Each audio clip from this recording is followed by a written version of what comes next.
ආයිබුවන් ඔබ සැමටම අපි අද සාකච්ඡා කරන්නේ අපගේ ඔන්ලයින් පේප ක්ලාස් එකේ පළවන පේපර් එක මේකේ බහුවර්ණ 25කුයි රචනා ප්‍රශ්න දෙකකුයි අඩංගු වෙනවා. අපි පළමුව බහුවර්ණ 25 මේ වීඩියෝ එකෙන් සාකච්ඡා කරලා දෙවන වීඩියෝ එකෙන් මම රචනා ප්‍රශ්න දෙකට පිළිතුරු සපයනවා. එතකොට ඔයගොල්ලන්ගේ බහුවර්ණ ප්‍රශ්න 25ට හරි දාගෙන ඒ නිවැරදි ලකුණු දාගන්න. හැබැයි මේක වැරදුණයි කියලා කිසිම ප්‍රශ්නයක් නැහැ. මේක Tamanට නිවැරදි පිළිතුර දැන ගැනීම තමයි අත්‍යවශ්‍යම කාරණය. ඒතර මේ වීඩියෝ අවසාන වෙනකන් Taman රැඳී සිට Tamanගේ දැනුම වර්ධනය කරගන්න, බුද්ධිය වර්ධනය කරගන්න, නිවැරදි පිළිතුරක් සොයන ආකාරය ගැන දැනගන්න. මේක ඔගොල්ලන්ට ඉතාම ප්‍රයෝජනවත් වෙන පාඩම් කොටසක්. එහෙනම් අපි බලමු අපේ පළවෙනි ප්‍රශ්නේ අපි සාකච්ඡා කරමු. ගැලැක්ටෝස් අණුවක් හා ග්ලූකෝස් අණුවක් එකතු වීමෙන් සෑදෙන කාබෝහයිඩ්‍රේට් කුමක්ද?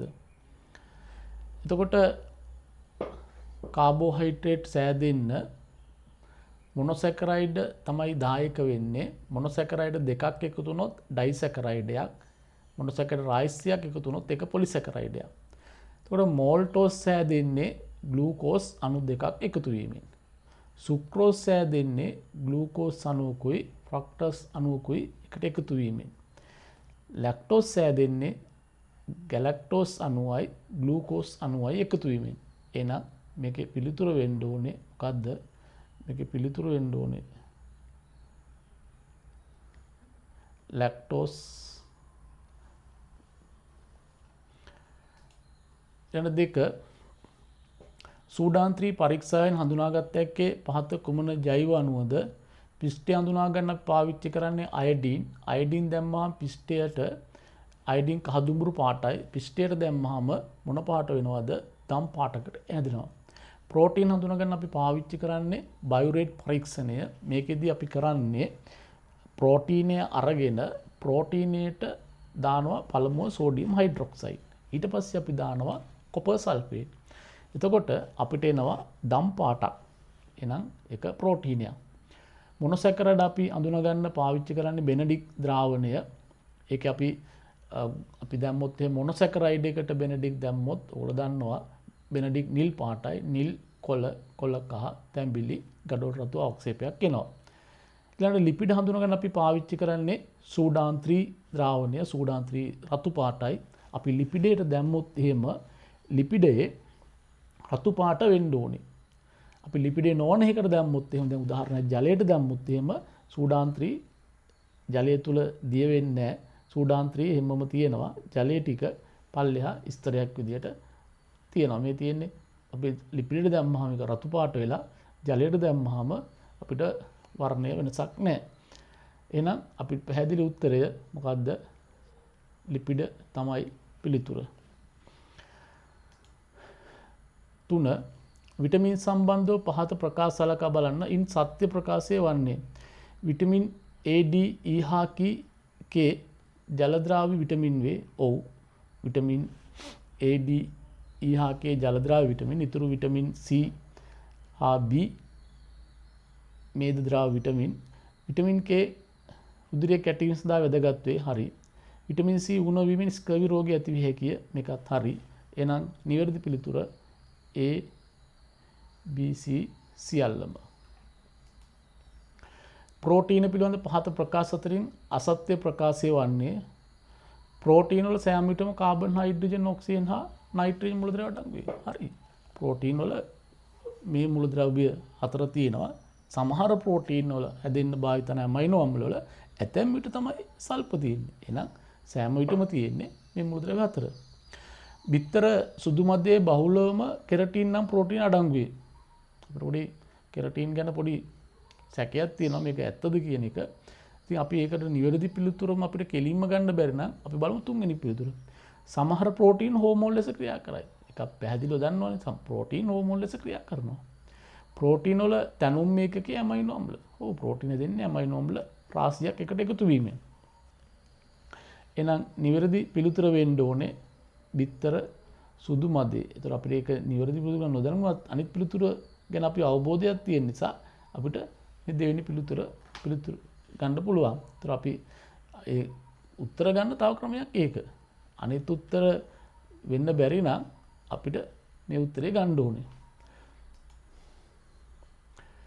ජලයේ සුවිශේෂී ගුණය හා එයින් ජීවය පවත්වාගෙන ඇති දායකත්වයේ නිවැරදි ගලපා නැත්තේ කුමකද? ජලයේ ඝනත්වය අයිස් වල ඝනත්වයට වඩා වැඩි වීම. දේ උෂ්ණත්වයේ යාමනයට. ජලයේ ඝනත්වය අයිස් වල ඝනත්වයට වඩා වැඩිද? ඔව් වැඩි. අපි දන්නවා ජලයට අයිස් කැටයක් දැම්මොත් එහෙම අයිස් කැටය ජලයේ පාවෙනවා. හේතුව ජලයේ ඝනත්වයට වඩා අයිස් කැටේ ඝනත්වය අඩුයි. නමුත් ඒක දේ උෂ්ණත්ව යාමනයට වැදගත් වෙන්නේ නැහැ. එහෙනම් ඒ පිළිතුර වෙන්න බෑ. ඒ පිළිතුර වෙන්න බෑ. එහෙනම් උත්තරය මේක වෙන්න ඕනේ. එහෙනම් අපි බලමු අනිත් උත්තරේ ජලය හොඳින් වායු වර්ග දියවීම ජල ජීවීන් ශෝෂණයට. ඔව් ඒක හරි. ජලජී ඔක්සිජන් කාබන් ඩයොක්සයිඩ් දෙනවා ජල ජීවීන්ට ශෝෂණයට අවශ්‍ය වෙනවා.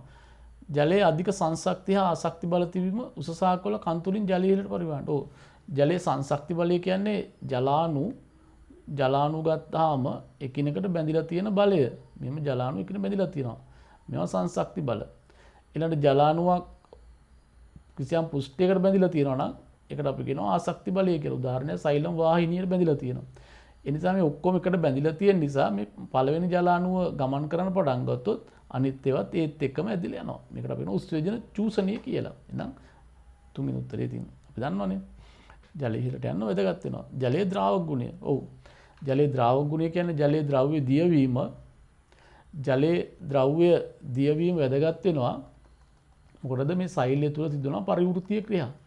සෛලය තුළ සිදුවන ක්‍රියා. මේකට මේ ජලයේ ද්‍රව්‍ය දිය වුණාම ඒ ජලීය මාධ්‍ය තුල තමයි සියලුම පරිවෘත්තීය ක්‍රියා සිද්ධ වෙන්නේ. එහෙනම් මේකේ උත්තරය ගත්තා 1 කියලා. ත්වරණය මනින අන්තර්ජාතික SI ඒකකයේ කුමක්ද? දැන් ත්වරණය මනින ඒකකයේ දැන් අපිට දැන් ඍජුවම ගන්න බැරි නම් අපි හිතමු අපිට කටපාඩමෙන් ගන්න පුළුවන් MS ඍණ 2 කියලා. එතකොට අපි මොකද කරන්න ඕනේ? MS ඍණ 2 කියලා අපිට කෙලින්ම ගන්න බැරි නම් අපි මේක ගන්න විදිහක් බලමු. අපි මේකට ලියමු සමීකරණය.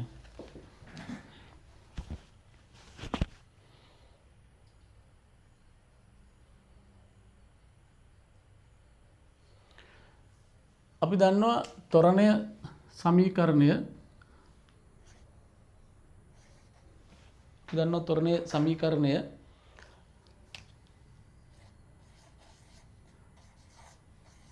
ත්වරණය සමානයි ප්‍රවේග වෙනස. අපි ලියමු මෙතන ප්‍රවේගය කියලා.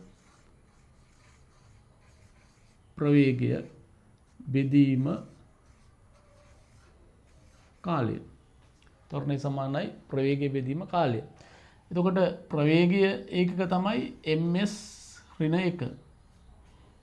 මොකද ප්‍රවේගය කියන්නේ ඒක කාලයකදී සිදු විස්ථාපනය. එහෙනම් ms ඍණ 1 කාලය කියන්නේ s වෙනවා. අපි ms ඍණ 1 s එකත් ඉර උඩට ගන්නවා. එතකොට ඒකේ ධන බලය ඍණ වෙලා s ඍණ 1 වෙනවා. එහෙනම් ms ඍණ 2 වෙනවා. ms ඍණ 2 තමයි වෙන්න ඕනේ. එහෙනම් මේකේ පිළිතුර පළවෙනි එක ms ඍණ 2.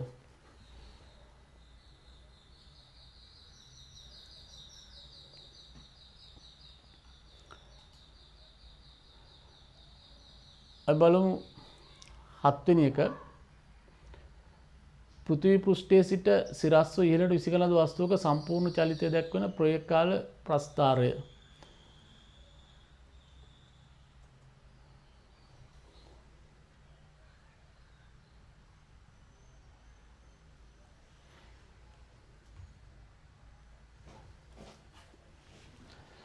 එතකොට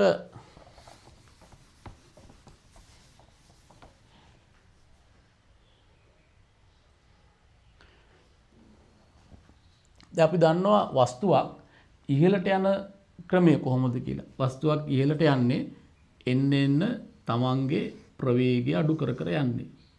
තමන්ගේ ප්‍රවේගය අඩු කර කර ගිහිල්ලා උඩදී කීයක් වෙනවද? ප්‍රවේගය බිඳුවක් වෙනවා. ඒතර උඩට යන ප්‍රවේගය ඒක ඒතර මන්දනයක් උඩට ප්‍රවේගය අඩු වෙනවනේ. ඒ මන්දනය අගේ කීයද? ඍණ 10යි ms ඍණ 2 ඍණ 10 ms ඍණ 2 මේකේ නිවැරදි අගය ඍණ 9.8යි ව්‍යාසන්න වශයෙන් 10යි කියලා ගමු. අපිට මේකේ සංඛ්‍යාව එච්චර අත්‍යවශ්‍ය නැහැ. එහෙනම් උඩට යන්නේ කොහොමද? මන්දනයකින්. පල්ලෙහාට එනකොට එයා එන්නේ ප්‍රවේගය වැඩි කර කර. පල්ලෙහාට එන්නේ ප්‍රවේගය වැඩි කර කර. කීය ගානේ ප්‍රවේගය වැඩි කරනවද? එයා පල්ලෙහාට එනකොට අර උඩට ගිය ගාන වැඩි වෙනවා. 10යි ms ඍණ 2. මේකේ අගය නියරි අගය 9.8. එහෙනම් පල්ලෙහාට ත්වරණයක් තියෙනවා, උඩට මන්දනයක් තියෙනවා. හැබැයි ඉහළට යන ප්‍රවේගය අපි කියනවා ධන කියලා. ප්‍රවේගය දෛසික රාශියක්. මේ ප්‍රවේගය දෛසික රාශියක් නිසා පල්ලෙහාට එන ප්‍රවේගය දිශා මාරු වුණා. ඒක ඍණ වෙනවා. එහෙනම් අපි දැන් අපි අඳිමු මේ ප්‍රස්ථාරය.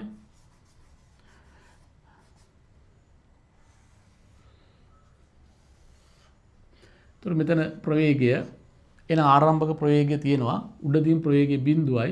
ප්‍රවේගය පල්ලෙහාට එන්න ඕනේ. එහෙනම් මේ ඉහළම ලක්ෂයේදී ප්‍රවේගය එතන t දාමු. ප්‍රවේගය බිඳුවයි. ඊළඟට දැන් පල්ලෙහාට එනකොට දැන් අපිට ප්‍රස්ථාරය මෙහෙම උඩට අඳින්න බෑ. ඇයි? ප්‍රවේගය පල්ලෙහාට එනකොට දිශාව වෙනස් වෙච්ච නිසා අපි කියන එක ඍණ ප්‍රවේගයක්. එහෙනම් මේක මේ විදිහට තියෙන්න ඕනේ. ඒක ඍණ ප්‍රවේගයක් නිසා. එතකොට මේකේ පිළිතුර වෙන්න ඕනේ 4 වෙනි පිළිතුර. 4 වෙනි පිළිතුර.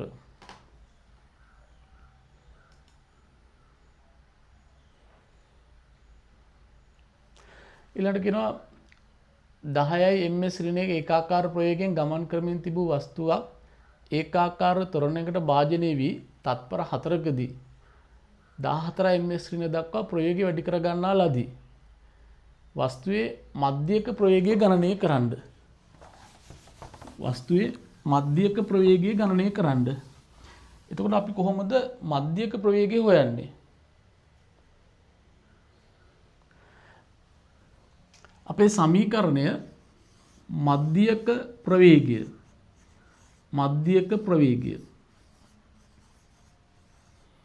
සමානයි ආරම්භක ප්‍රවේගය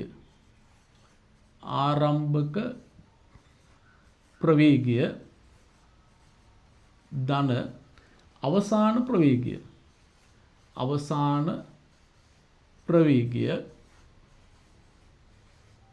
ප්‍රවේගය බෙදීම කාලය කාලය නෙමෙයි දෙක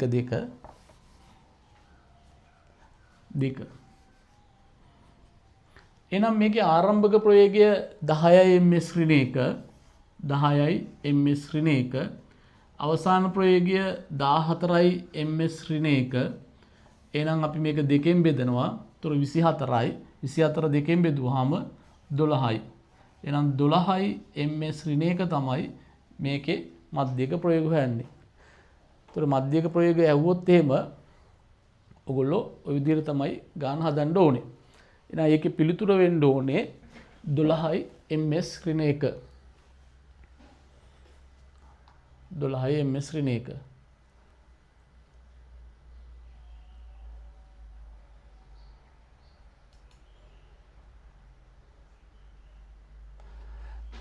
ඊළඟ බලමු 9 වෙනි එක. පහත සඳහන් රාශි අතරින් දෛසික රාශි පමණක් ඇති වර්ණය කුමක්ද? දෛසික රාශියක් කියන්නේ විශාලත්වයක් හා දිශාවක් තියෙන රාශිය. එතකොට ප්‍රවේගය, ත්වරණය, විස්ථාපනය. ඔව් ඒ තුන දෛසික රාශි. එහෙනම් පළවෙනි උත්තරේ හරි. මේකේ වේගය අදිශ රාශියක්, මේ ප්‍රස්ථයේ දුර අදිශ රාශියක්, මේකේ ආයි තියෙනවා වේගය. ඒකත් අදිශ රාශියක්. 10. මැග්නීසියම් ලෝහය පිළිබඳ අසත්‍ය ප්‍රකාශය කුමක්ද? වාතයට විවෘත ඇතින මලින නිසා දිස්නයක් දැකිය නොහැකිය. හරිනේ. වාතයට මලින වෙනවා, ඔක්සිජන් එක ප්‍රතික්‍රියා කරනවා, පුෂ්ඨයේ බැඳෙනවා ඔක්සයිඩ් එක. මේ ඔක්සයිඩ් එක බැඳුනහම එයාගේ දිලිසෙන ස්වභාවය නැති වෙලා යනවා. තාපය හා විද්‍යුතය සන්නයන කරයි. ඔව්.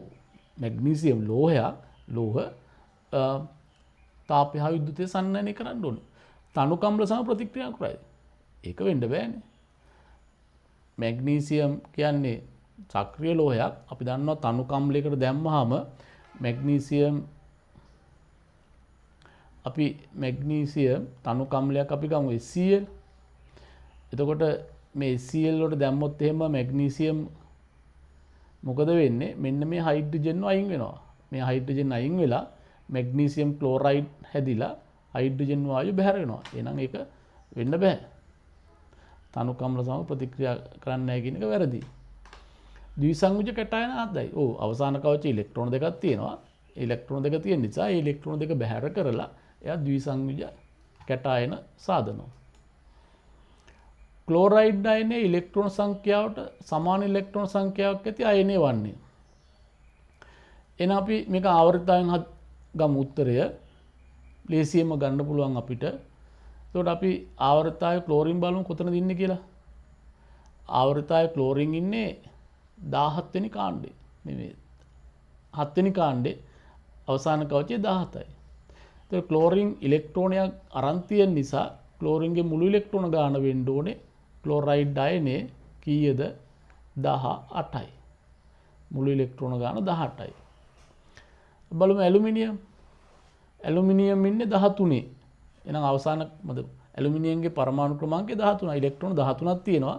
මේ ඇලුමිනියම් ධන 3 කියන්නේ 3ක් පිට කළා. ඒතර 13න් 3ක් පිට කළාම ඉතුරු ගාන එයා ළඟ 10යි. එහෙනම් එයා ළඟ 10යි තියෙන්නේ. මැග්නීසියම්ගේ ගාන කීයද? 12යි. 12න් දෙකක් පිට කළාම මැග්නීසියම්ගේ 10යි. ඔක්සිජන් ඉන්නේ 8යි නේ. 8 කියන්නේ ඔක්සිජන්ගේ අවසාන කවචය මුළු ගාන 8යි. මුළු ගාන 8යි නම් එතකොට දෙකක් අරන් නිසා එතකොට එයාගේ 10ක් වෙන්න ඕනේ. එහෙනම් මේ තුන් දෙනාගේම 10යි. බලමු පොටෑසියම්. පොටෑසියම් 19යි. ධනායනය කියන්නේ පොටෑසියම් එකක් පිට කරලා එහෙනම් 19යි එකක් පිට කරලා එහෙනම් එයා ළඟ ඉලෙක්ට්‍රෝන 18ක් තියෙනවා. එහෙනම් ක්ලෝරින් ඉලෙක්ට්‍රෝන ගානට සමාන කාගේද? මේ පොටෑසියම්ගේ ඉලෙක්ට්‍රෝන ගාන. එන්නේ ධනායනයේ අයනයේ ප්‍රෝටෝන ගණන, ඉලෙක්ට්‍රෝන ගණන හා නියුට්‍රෝන ගණන පිළිවෙලින්. එකත් අපි ගමු ආවර්තා වගුවෙන්. ඒතර සෝඩියම් ආවර්තා වගුව අවශ්‍ය නැහැ අපිට මේකේ දීලා තියෙන නිසා 11යි. එහෙනම් 23යි 11යි දීලා තියෙනවා. මේ 11 කියන්නේ මොකද්ද? ප්‍රෝටෝන ගාන. 11යි ප්‍රෝටෝන ගාන. උඩ දීලා තියෙන්නේ ප්‍රෝටෝනයි නියුට්‍රෝනයි එකතුව කීයද? 23යි. ප්‍රෝටෝන විතරක් දීලා තියෙනවා 11යි කියලා. එහෙනම් ඉතින් අපි මේක අඩු කරමු. එතකොට නියුට්‍රෝන ගාන එනවා 12. ඉලෙක්ට්‍රෝන ගානයි ප්‍රෝටෝන ගානයි සමාන නිසා ඉලෙක්ට්‍රෝනත් 11ක් තියෙන්න ඕනේ. නමුත් මෙතන ධනායන නිසා එක ඉලෙක්ට්‍රෝනයක් බැහැර කළා කියලා අපිට කියලා තියෙනවා. එහෙනම් ඉලෙක්ට්‍රෝන ගාන 10යි. දැන් නියුට්‍රෝන ගාන 12යි කියලා හොයාගත්තා. එහෙනම් බලමු 11යි 10යි 12යි. පිළිතුර 1. 13 ඇලුමිනියම් සල්ෆේට් වල රසායනික සූත්‍රය නිවැරදිව දක්වා ඇත්තේ කුමකද? ඇලුමිනියම් සල්ෆේට් වල රසායනික සූත්‍රය නිවැරදිව දක්වා ඇත්තේ කුමකද? අපි බලමු මේක ලේසියෙන්ම හදන ක්‍රමය. ඒතර ඇලුමිනියම් Al ලිපිලිව්වා. අපිට අවශ්‍ය වෙන ඇලුමිනියම්ගේ සංයුක්තය හොයාගන්න. අපි හොයන්නේ මෙහෙමයි. මේ පළවෙනි කාණ්ඩය, මේ දෙවෙනි කාණ්ඩය. දෙවෙනි කාණ්ඩය අපි මේ තියෙන්නේ පළවෙනි කාණ්ඩය, මේ දෙවෙනි කාණ්ඩය, මේ තුන්වෙනි කාණ්ඩය, මේ 4, මේ 5, මේ 6, මේ 7, මේ 8 නැත්තම් බිඳුව කාණ්ඩය. තොර ඇලුමිනියම්ගේ සංයුත්තය හොයාගන්න අපිට පහසුයි. ඇලුමිනියම් ඉන්නේ තුන්වෙනි කාණ්ඩේ. ඒතර අපි දන්නා පළවෙනි කාණ්ඩේ ඉන්න එකක් පිට කරනවා, දෙවෙනි කාණ්ඩය දෙකක් පිට කරනවා, තුන්වෙනි කාණ්ඩය තුනක් පිට කරනවා, හතරවෙනි කාණ්ඩය හවුලේ තියාගන්නවා හතරක්. ඒගොල්ලන්ගෙත් හතරයි. ඒතර යාගේ සංයුත්තය හතරයි, මෙයාගේ 3යි, මෙයාගේ 2යි, මෙයාගේ 1යි. පස්වෙනි කාණ්ඩයගේ 3යි, ෆොස්ෆරස්ට 5 තියෙනවා. හයවෙනි කාණ්ඩයගේ 2යි, හයවෙනි කාණ්ඩයගේ 2යි, හත්වෙනි කාණ්ඩයගේ 1යි. එහෙනම් ඇලුමිනියම්ගේ සංයුක්තාවය 3යි. ඊළඟ සල්ෆේට් අපි ලියන්නේ කොහොමද? සල්ෆර් ලිව්වා 8. 8 කියන්නේ කාටද? ඔක්සිජන්ට. ඔක්සිජන් ගාන කීයද හොයාගන්නේ? මේ මෙතන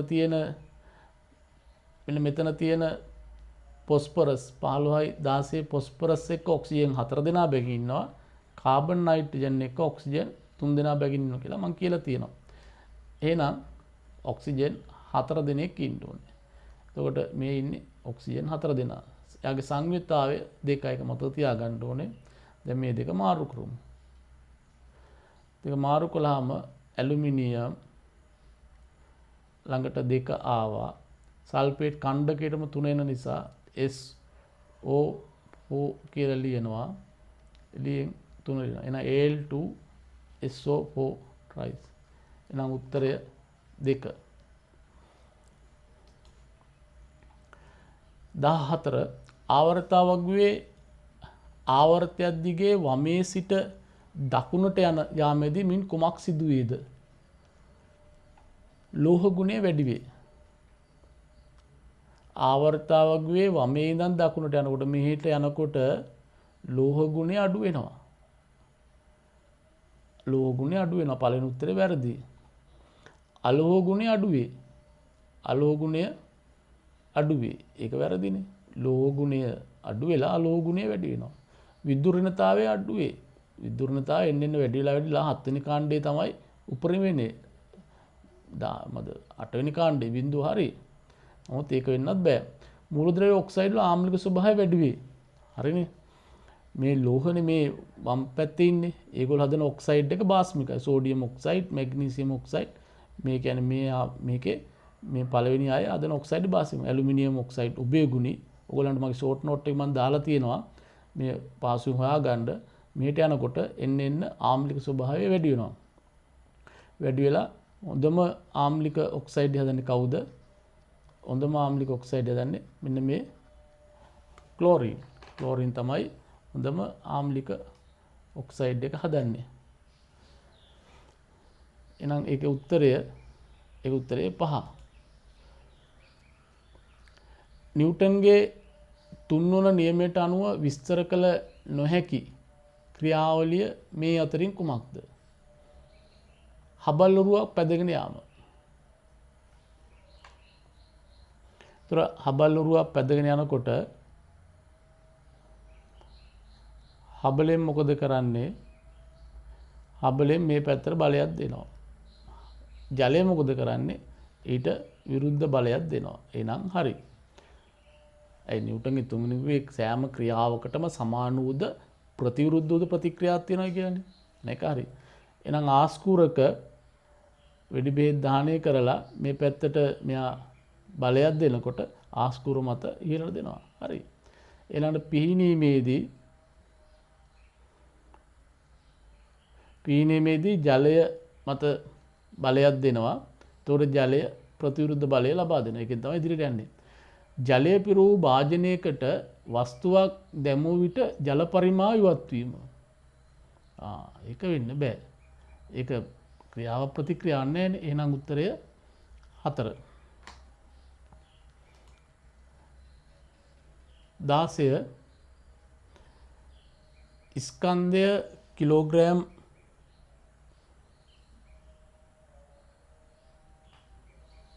ස්කන්ධය කිලෝග්‍රෑම් 30ක් වූ වස්තුවක් 3 ms ඍණයක ප්‍රවේගයෙන් චලිත වන විට ඒ සතු ගම්‍යතාවය කොපමණද?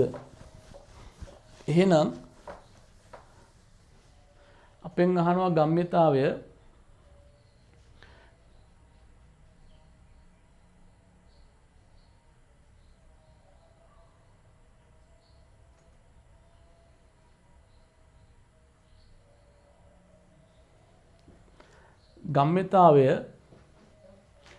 ගම්්‍යතාවය කියන්නේ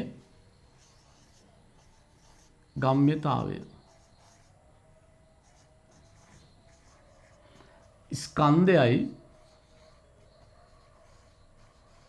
ස්කන්ධය ගුණ කිරීම ප්‍රවේගය. ගම්්‍යතාවය කියන්නේ ස්කන්ධය ගුණ කිරීම ප්‍රවේගය. එන ස්කන්ධය කිලෝග්‍රෑම් 30යි.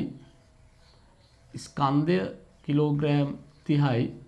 එතකොට ප්‍රවේගය 3යි ms ඍණ 1. එහෙනම් 3යි ms ඍණ 1. එතකොට මේ දෙන්න ගුණ කළාම 90යි kg ms ඍණ 1. මේකේ නම් අපිට ඒකකය තරම් වැදගත් වෙන්නේ නැහැ. නමුත් අපි ඒකකයත් එක දාන්න ඕනේ. එහෙනම් 90යි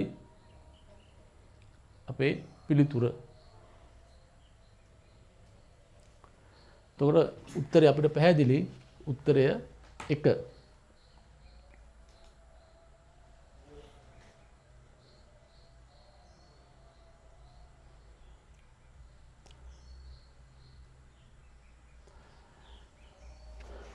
පහත ප්‍රකාශ වලින් සත්‍ය ප්‍රකාශය කුමක්ද? වස්තුවක ඇතිවෙන ත්වරණය එයට යෙදු ලබන අසමතුලිත බලයට අනුලෝම සමානුපාතිකය. ඔව්. නිව්ටන් ඒක නේද කිව්වේ? දෙවෙනි නියමයේදී ඒ සමානුපාතිකයි නිව්ටන් දෙවෙනි නියමයේ කිව්වේ ත්වරණය අනුලෝමව සමානුපාතිකයි අසමතුලිත බලය කියලා. හරි. බාහිර අසමතුලිත බලයක් යෙදෙන තුරු නිශ්චල වස්තු නිශ්චලතාවය. හරිනේ. මේ තියෙන දේවල් මේ ඔක්කොම නිශ්චලව තියෙන්නේ ඇයි? අසමතුලිත බලයක් නැති නිසා. අසමතුලිත බලයක් යෙදෙනකන් වස්තු නිශ්චලයි. ඒකාකාර ප්‍රවේගයෙන් යන අය එහෙම යනවායි කියලා නිව්ටන් කිව්වා. එහෙනම් හරි.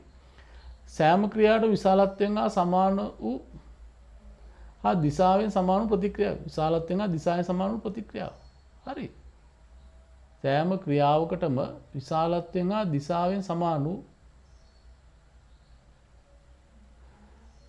අන්න එතන පොඩි ප්‍රශ්නයක් තියෙනවා. සෑම ක්‍රියාවකටම විශාලත්වයෙන් හා දිශාවෙන් සමාන වූද ප්‍රතිවිරුද්ධ වූද ප්‍රතික්‍රියාවක් ඇත. එහෙනම් C උත්තරය ගන්න බෑ. ප්‍රතිවිරුද්ධ කියලා නෑනේ. එහෙනම් උත්තරය AB. AB. 18 පහත අවස්ථා අතරින් ගතික ඝර්ෂණ බලය ක්‍රියාත්මක වන අවස්ථාව කුමක්ද?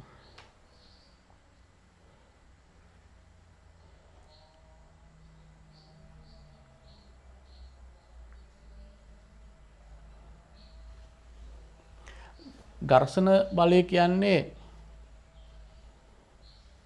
යම්කිසි වස්තුවක් චලනයට හෝ චලනයක් ඇති කිරීමට අපි බලයක් යෙදුවොත් ඒකට යොදන ප්‍රතිවිරුද්ධ බලය.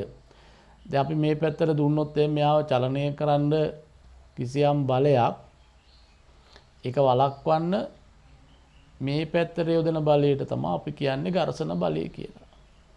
අපි තු මේක F1 කියලා. දැන් වස්තුව චලනය වෙන්නේ නැත්නම් අපිට ලැබෙන ඝර්ෂණ බලයට අපි කියන්නේ ස්ථිතික ඝර්ෂණ බලය. අපේ බලය වැඩි කරගෙන යනකොට එක්තරා අවස්ථාවකදී මේ වස්තුව හෙලවෙන්න ආරම්භ කරනවා. ඒ කියන්නේ යාට එතකොට මේ ඝර්ෂණ බලයත් මේ වැඩි වෙලා උපරිම අගයට ඇවිල්ලා සීමාවට ඇවිල්ලා. ඒතර අපි එකට කියනවා සීමාකාරී ඝර්ෂණ බලය. චලනය නොවන අවස්ථාවේ තියෙන ස්ථිතික ඝර්ෂණ බලය එයාට යෙදිය හැකි අනිත් පැත්ත ප්‍රතිවිරුද්ධ යෙදිය හැකි උපරිම ඝර්ෂණ බලය සීමාකාරී ඝර්ෂණ බලය. වස්තුව චලනය වන අවස්ථාවේදීද මෙයා ඝර්ෂණ බලයක් යොදනවා. ඒක සීමාකාරීකට වඩා යම්කිසි ප්‍රමාණයක් අඩුයි. ඒකට අපි කියන්නේ ගතික ඝර්ෂණ බලය. එහෙනම් ආරම්භයේදී වස්තුව චලනය නොවන අවස්ථාවේ යෙදෙන්නේ ස්ථිතික ඝර්ෂණ බලය. අපේ බලයත් එක්ක ඝර්ෂණ බලය වැඩි වෙලා උපරිම අගයට ආම ඒකට අපි කියනවා සීමාකාරී ඝර්ෂණ බලය. වස්තුව චලනය වන අවස්ථාවේ දෙන ඝර්ෂණ බලයට අපි කියනවා ගතික ඝර්ෂණ බලය කියලා. බලමු එහෙනම් ගතික ඝර්ෂණ බලය. චලනය වන අවස්ථාවේ දෙන ඝර්ෂණ බලය. සිමෙන්ති බිමක ළමයෙකු කුඩා මේසයක් තල්ලු කරන යාම. හරි. මිනිසෙක් අල්මාරිය තල්ලු කළද ඒ චලනය නොවේ. චලනය නොවන්නේ නැහැ කියන්නේ එයා දුන්න බලයයි ඝර්ෂණ බලයයි සමාන වෙලා. ඒක ස්ථිති ඝර්ෂණ බලය දෙවෙනි එකේ. ගමන් කරන බසයක සිට ගෙන මගියුගේ පාදහා බසය අතර. හරිනේ. එතන තියෙන්නේ ස්ථිති ඝර්ෂණ බලය. මිනිසුන් තිදෙනෙකු අල්මාරිය තල්ලු කිරීමේදී යාන්තමින් චලනය ආරම්භීම. එහෙනම් යන්තමින් චලනය ආරම්භනවා කියන්නේ සීමාකාරී ඝර්ෂණ බලයට ඇවිල්ලා. එහෙනම් 2යි 3යි ස්ථිති ඝර්ෂණ බලය, 4 සීමාකාරී ඝර්ෂණ බලය, එක තමයි ගතික ඝර්ෂණ බලය කියන්නේ. එක ගතික ඝර්ෂණ බලය.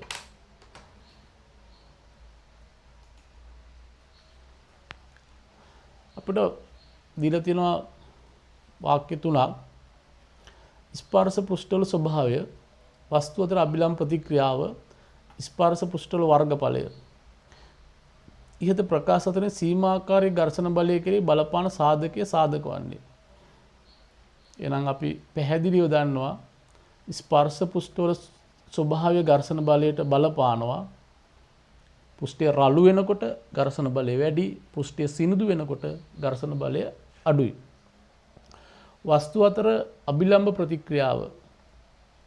කියන්නේ වස්තුවකින් ලැබෙන ප්‍රතිවිරුද්ධ බලය තමයි අභිලම්බ ප්‍රතික්‍රියාව කියන්නේ. දැන් උදාහරණයක් අපි ගත්තොත් එහෙම මේම වස්තුවක් තියෙනවා. මේ වස්තුවේ බර තියෙනවා පල්ලෙහාට. බර නෙමෙයි අපි කියන්නේ ඝර්ෂණ බලය කියලා රඳාපවතිනවා කියලා. මේ W බර නිසා ඉහළට ඇති වෙන අභිලම්බ ප්‍රතික්‍රියාව, අභිලම්බ තෙරපුම. ඒක R. මෙන්න මේ R තමයි බලපාන්නේ ඝර්ෂණ බලයට. ඒතර R තමයි වැඩි කරගන්න ඕනේ. එහෙනම් අභිලම්බ ප්‍රතික්‍රියාව බලපානවා. පෘෂ්ඨවල ස්වභාවයත් බලපානවා. හැබැයි පෘෂ්ඨවල වර්ගඵලය බලපාන්නේ නැහැ. අපි දන්නා කොයි පැත්තට තියාගෙන ඇදගෙන ගියත් ඝර්ෂණ බලය එකමයි. එහෙනම් උත්තරය A B 1. 20. ඝර්ෂණ බලය අඩු කරගන්නා ක්‍රමයක් නොවන්නේ පහත අඩු කරගන්න. කැරම් ක්‍රීඩාවේදී කැරම් ලෑල්ලට පවුඩර් දැමීම. හරි. දැන් මේ ප්‍රශ්න වලට පිළිතුරු ලියන එකේ වැදගත්කම තමයි අපිට සෙකන්ඩ් පේපර් එකේ අහන්න පුළුවන් ඝර්ෂණ බලය අඩු කරගන්න උපක්‍රම 3ක් ලියන්න. ඒතර මේ 3 ඔයගලන්ට දැන් මතකයි. කැරම් ක්‍රීඩාවේදී කැරම් ලෑල්ලට පවුඩර් දැමීම. හරි එක ස්පර්ශ පෘෂ්ඨ ලිහිසි තෙල් දැම්මම උදාහරණයක් ඝර්ෂණ බලය අඩු වෙනවා. ගැටෙන පෘෂ්ඨ දෙක අතර රෝල් විය හැකි ආකාරයට බෝල දෙදීම. බයිසිකල් වල වාහන වල බෝල දාලා තියෙන්නේ. ඒතර අර ඝර්ෂණ බලය අඩු වෙලා පාස්වෙන් කරකෙන්නේ. සාපේක්ෂාලිත පවතින පෘෂ්ඨ ඒක ඝර්ෂණ බලය වැඩි කරන්න යොදපෙකන්නේ. එහෙනම් 4 එක වෙන්න බෑ. ඝර්ෂණ බලය වැඩි වෙන්න ඒක යොදලා තියෙන්නේ. ඝර්ෂණ බලයේ ප්‍රයෝජන වන අවස්ථාවක් නොවන්නේ පහත කවරක්ද? වාහන යන්ත්‍ර කොටස් අතර බෝල යෙදීම. કોઈ ප්‍රයෝජනයක් නැති බෝල දාලා මේක මේ අඩු කරගන්න හදන්නේ නැහනේ. ප්‍රයෝජනයක් නැති වැඩි කරන්න බෑ. අනිත් වාහනයක යන්ත්‍ර කොටස අතර ඝර්ෂණ බලය නොත් එම මේවා කැරකෙන්නේ නැහැ. කැරකෙන්නේ නැතුනොත් එම මේකෙන් තාපය හා ශක්තිය අපත යනවා. මෝටර රථයක රෝදවල කට්ට කපා තිබීම. ඒක හරි. මෝටර රථයක රෝදවල කට්ට කපා තිබීම. කට්ට කැපුවාම ඝර්ෂණ බලය වැඩි වෙනවා. තිරිංග යොදා වාහනයක් නතර කිරීම. අම්මෝ ඝර්ෂණ බලය ප්‍රයෝජන තියෙනවා. නැත්තම් පාරෙන් ලිස්සලා යනවා වාහනේ. ඝර්ෂණ බලයෙන් තමයි මේක බ්‍රේක් ගැව්වහම රෝදේ නවතින්න. ඒතර මේ කැරකෙන රෝදය මේ රෝදයේ ඉස්සරහට බලයක් තියෙනවා. මේ අපි තුමු මේ පාර කියලා.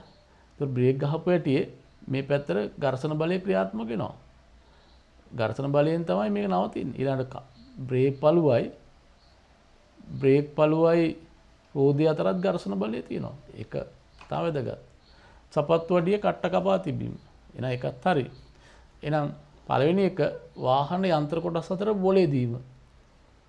ඒක වෙන්න බෑනේ. ඝර්ෂණ බලය අඩු කරන්නේ ප්‍රයෝජනවත් අවස්ථාවක් නෙමෙයි. එහෙනම් 21 උත්තරේ 1. 21 උත්තරේ 1. මෙන්න මේ 22 ඉන්ද්‍රිකා ටික රූප සටහන් ඔයගලන් ටියුට් එකේ වැදිලා නැහැ.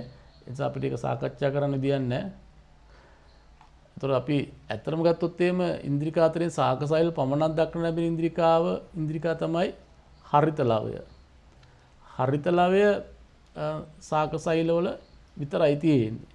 ඊළඟට මධ්‍ය රික්තකය. ඒතර සෛල බිත්තිය සාක සෛලවල විතරයි තියෙන්නේ. නමුත් අපි ඒකට ඉන්ද්‍රිකාවක් කියන්නේ නැහැ. එතකොට අපි මේකේ පිළිතුර ගන්න විදියක් නැහැ. ඉන්ද්‍රිකා ටික දීලා නැතු කොහොමද පිළිතුර ගන්නෙ? ඒක හරියට දාගන්න ඕකට. 23 මෙම ඉන්ද්‍රිකාය කෘත්‍ය කුමක්ද? මේ දීලා තියෙන්නේ ගොල්කි සංකීර්ණය. ගොල්කි සංකීර්ණයේ කෘත්‍ය මොකද්ද? ශ්‍රාවීය ද්‍රව්‍ය නිපදවීම හා ඇසිරීම.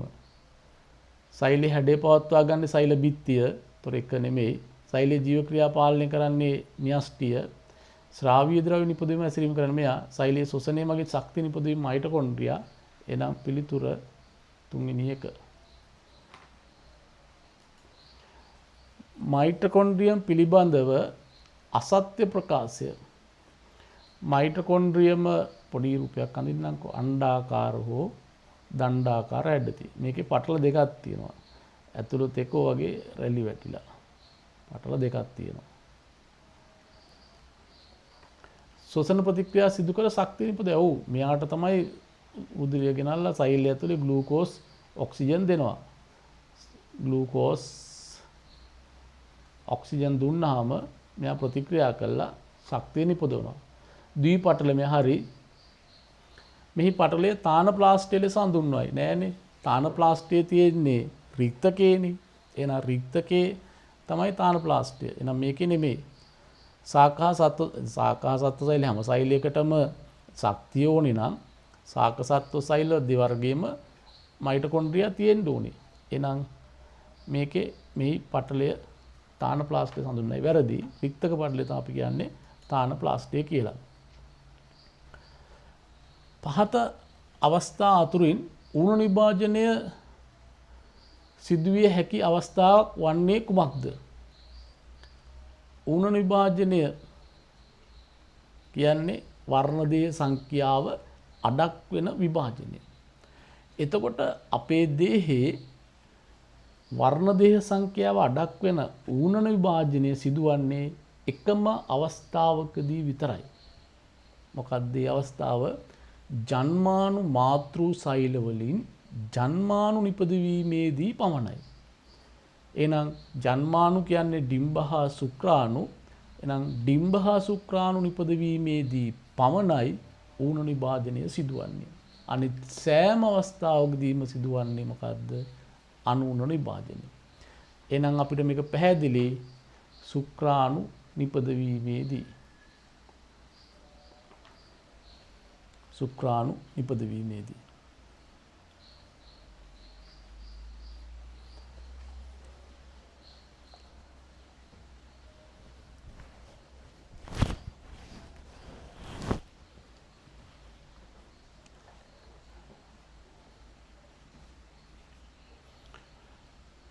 දැන් එහෙනම් දරුවනේ අපි බහුවර්ණ ප්‍රශ්න 25 සාකච්ඡා කළා. ඒතර ඕගොල්ලෝ මේ බහුවර්ණ 25ට හරි දාගෙන ඒක දෙකෙන් ಗುಣ කරලා දාන්න බහුවර්ණ ප්‍රශ්න පත්‍රයේ ලකුණු 50න් කීයද කියලා. ඒතර මම විශ්වාස කරනවා මේකේ ලකුණු ටික නිවැරදිව දාගෙන ඊළඟට මම ඊළඟ රචනා ප්‍රශ්න දෙක ඊළඟ වීඩියෝ එකේදී ඔයගලන්ට දාන්න ඊළඟ වීඩියෝ එකේ. එතකොට ඒකෙත් ලකුණු 50න් දීලා මේ ලකුණු 100න් දාගෙන දෙමව්පියන්ගෙන් අස්සනක් අරගෙන මේක 10 ළමයින්ට තමයි අනිවාර්ය. දෙමව්පියන්ගෙන් අස්සනක් අරගෙන ඊළඟ වාරයේ පන්ති යනකොට පේපර් එක ෆයිල් එක දාගෙන ඒක පිළිවෙලකට ලස්සනට අරගෙන එන්න ඕනේ. එහෙනම් අපේ සාකච්ඡාව අපි මෙතනින් නිමා කරනවා. අපි ඊළඟ වීඩියෝ එකේ බලමු දෙවෙනි ප්‍රශ්න පත්‍රයේට කොපමණ තියෙනවද